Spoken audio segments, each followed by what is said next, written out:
This is the preface to the book. When I was a baby, my mother worked as a waitress in Mrs. Heinemann's tea room in Oak Park, Illinois. As a single mother, she had little money for daycare, but Mrs. Heinemann was good enough to allow her to bring me along to work with her. I was put into a high chair in the kitchen where the cook could keep an eye on me. I'm told he would give me food to play with: carrots, mashed potatoes, pieces of bread.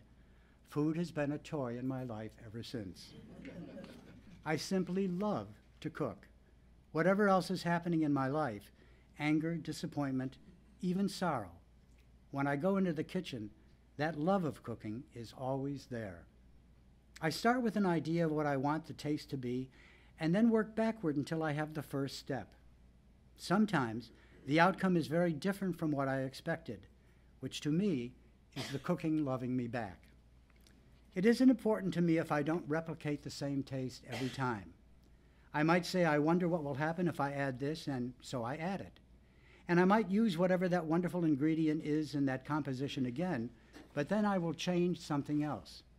I never want the taste to be the same twice.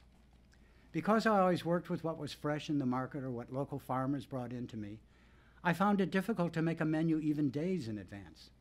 I was never certain what would be in season and, more importantly, what would be inspiring. I would often make changes the day I cooked.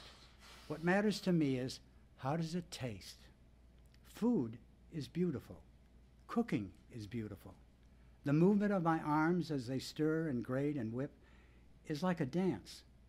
The romance of the scent of an herb roasting on a mound of sizzling pork, the feel of fresh dough engulfing your hands as you knead, the poetry of mixing combinations, lavender in a chocolate flan, smoked mussels in a cream soup touched with sherry, or breast of pheasant butterflied in apricot brandy and sour cream. There is a beauty in the way food brings people together. To spend an afternoon in the company of friends and families, sharing platters of thinly sliced prosciutto and salamis, soft cheeses that came from a sheep or a goat or a bison in a distant land, fresh herbs over ripe tomatoes for a taste that makes you feel that you are on the edge of a forest just after a rain, and bread that has a crust so light it barely crunches against your teeth on that first bite.